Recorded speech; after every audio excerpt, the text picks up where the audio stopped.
umwana arangije amaguru ajya muri tuwarete, donc igice cyo hejuru aba ari cyo gisigara kubera ko burya mu maboko nyine mu bituza aba ari hanini, niho hanze kujyamo.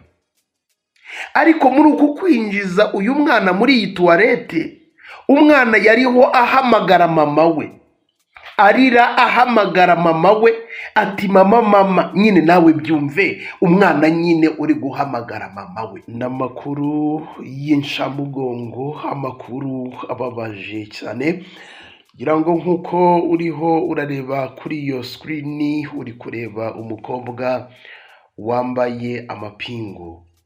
Uyu mukobwa yakoze ikintu bita amahano yo ku rwego rwo hejuru, yishe umwana we mu buryo wabaje cyane. Ababyeyi benshi bari kurira, ababyeyi benshi bari gutanga ibitekerezo bitandukanye bavuga bati ibi bintu ntibibaho. Noneho ababuze urubyaro n'amarira akomeye cyane, abagiriwe umugisha wo guhabwa urubyaro nibo bari kwiyicira abana babo. Nicyo donc wumve ababyeyi bose n'amarira abantu benshi bari kurira cyane. Uyu mwana w'umukobwa w'imyaka 20 uburyo yishe umwana we w'umukobwa w'imyaka 2 y'amavuko, n'agahinda gakomeye cyane. N'ubwicanyi bwabereye mu kagari ka Cyarwa mu murenge wa Tumba ho mu karere ka Huye, ni ibintu byabaye muri Gicurasi 2025. Nuko kwezi gushize kwa gatanu nibwo aya mahano yabaye, ubwo uyu mwana w'umukobwa yicaga umwana we w'imyaka 2. Ubu bwicanyi bwagenze gute, bimeze gute? Abantu ariko birinde kwishora mu busambanyi. Nukuri aba bana b'imyaka za 10 n'ingahe ugasanga umuntu yishoye mu busambanyi. Ni nayo mpamvu nyine burya mu bitekerezo abatarakomera ntabwo barakagira ibitekerezo, burabanza ariyo mpamvu amahano nk'aya ngaya nyine bameze gutya, akariza abantu byo ku rwego rwo hejuru. Byagenze gute kugira ngo uyu mukobwa yice umwana we? First of all, niba uyu mwana w'umukobwa afite imyaka 20, akaba yarabyaye, akaba afite umwana yarafite yiyiciye, akaba yarafite imyaka 2, byumvikana neza ko imyaka wenda 2 yabyaye uyu mwana wenda afite imyaka 18, kugira ngo kuri ubu ngubu tuvugana abe yujuje umwana imyaka 2 nawe afite imyaka 20 n'18. Byumvikana neza ko uyu mwana yatwite cyangwa se yasambanye afite imyaka 17. Ni imyaka ubwo yishoye mu busambanyi ataruzuza imyaka y'ubukure. Iyi nicyo bisobanura, kuko yatwita amezi 9 abyara ubwo afite imyaka 18, ubwo yari yujuje nyine imyaka 2. Ubwo ni ibintu byumvikana, uyu mwana rero yagowe no kuba donc nyuma yo kubyara uwo babyaranye, umugabo babyaranye nta kintu yigeze amufasha, ngo yamutereranye nyine byo ku rwego rwo hejuru, haba mu gutwita kugira gute. Uyu mwana w'umukobwa nyine byose akajya byimenyera, buri kimwe cyose. Ubuzima ngo buragenda buramugora pe, buramugora ngo akabura ibyo ahereza umwana we, kubera umugabo we kutamufasha no kugira gute. Nyine yumva isi noneho ibintu birarenze. Ubwo Satani aramusura, wamuhereza umwanya mu mutima, amugira inama, aramubwira ati ariko uyu mwana urabura ibyo umuhereza, papa wiwe ntagufasha. Ibyiza uyu mwana nuko wamufata ukamwica. Umugambi uyu mwana w'umukobwa ujyamo. Arangije hari ahantu yariho akora amasuku mu gipangu, harimo tuwarete ya metero 20. Uyu mukobwa arangije afata uyu mwana we w'umukobwa w'imyaka 2, aramujyana. Ubwo yari yabipanze ati icyana ngomba kukijugunya muri wese muri tuwarete. Abantu mwe birababaje. Uyu mukobwa nk'uko yasobanuriye ubugenzacyaha n'ubushinjacyaha, yagiye muri iyo wese arangije afata amaboko, umwana aramwereza, arangije amaguru, ubwo operasiyo nyine ubwo yari yayitangiye yo kujugunya umwana muri tuwarete. Umwana arangije amaguru ajya muri tuwarete, donc igice cyo hejuru aba ari cyo gisigara, kubera ko burya mu maboko nyine mu bituza aba ari hanini, niho hanze kujyamo. Ariko muri uku kwinjiza uyu mwana muri iyi tuwarete, umwana yariho ahamagara mama we, arira ahamagara mama we ati mama mama. Nyine nawe byumve, umwana nyine uri guhamagara mama we bite. Ubwo umwana nyine yari yabibonye. Abana bagira sense nubwo batashobora kuvuga cyangwa se ugasanga ni gakeya, ariko arabyumva nyine ko umuntu ashaka kumugirira nabi.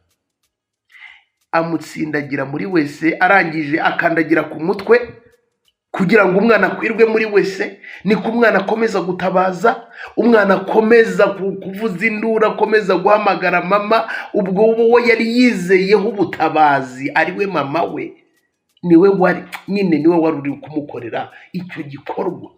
Uwo yizeyeho ubutabazi ni umugizi wa nabi, ari we mama we.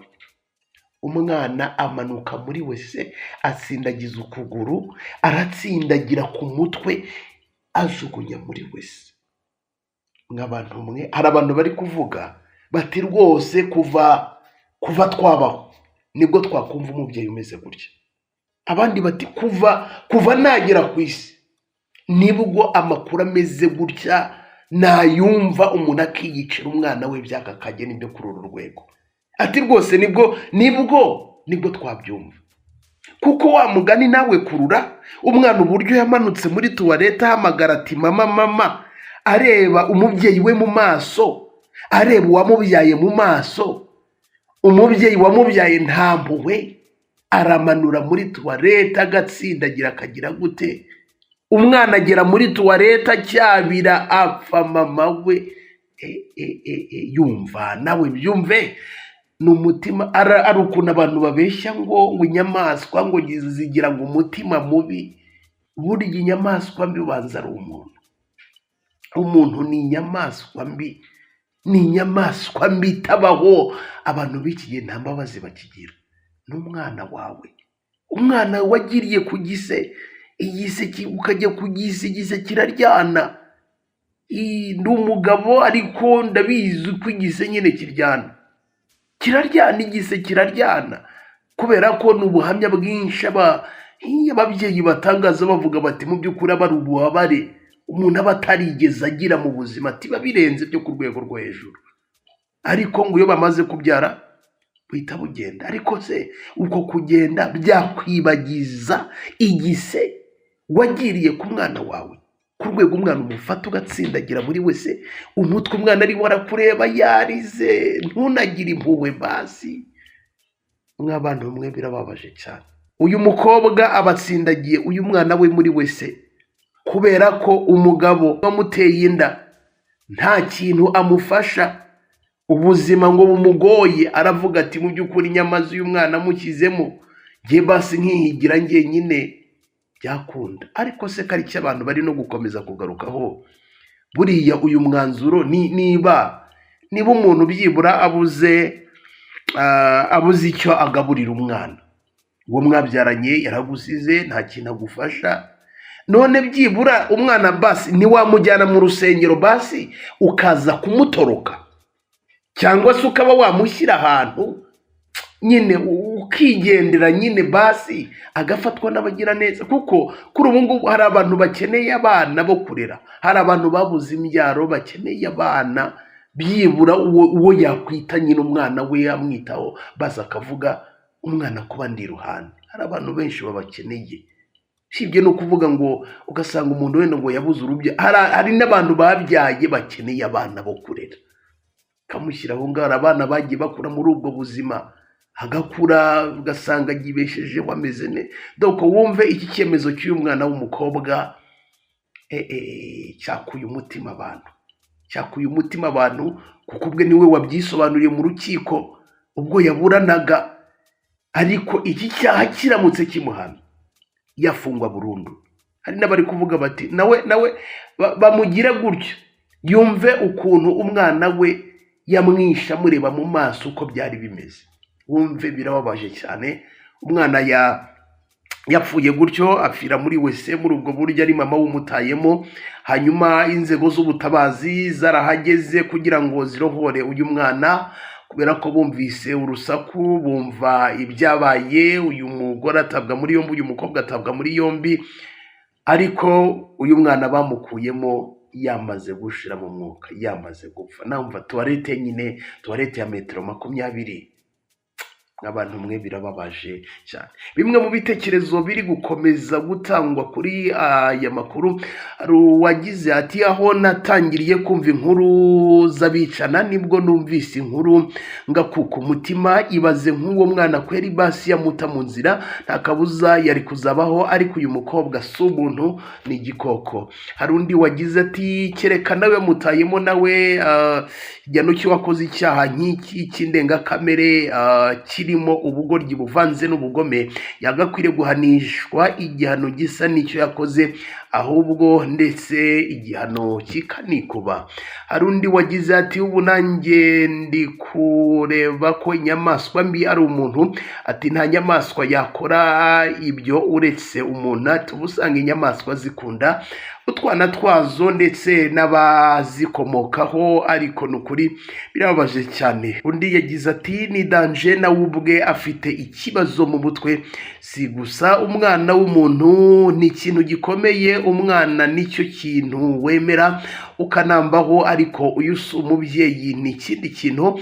Hari undi wagize ati nukuri iyi nkuru irambabaje cyane. Ati mbega ubugome bw'indengakamere, gusa ntacyo mvuze. Umwana ni ikintu gikomeye cyane, ndetse n'umugisha ukomeye cyane Imana itanga. Ubwo rero uyu mugisha kuwugira gutya, mugisha uturuka ku Mana, ukica umwana wawe byaka kagene. Ati uyu muntu ni ikivume. Donc n'ibitekerezo byinshi namwe muri butwandikira ibitekerezo byanyu. Gusa wumva abantu benshi bari kumva ibyaya makuru bumiwe. Uyu mukobwa yatangaje abantu byo ku rwego rwo hejuru. Ndakunda, nitwa Shadu, iyi ni Shadu 250 TV. Niba utarakanda subscribe ubikore, tujye tubana 5 kuri 5.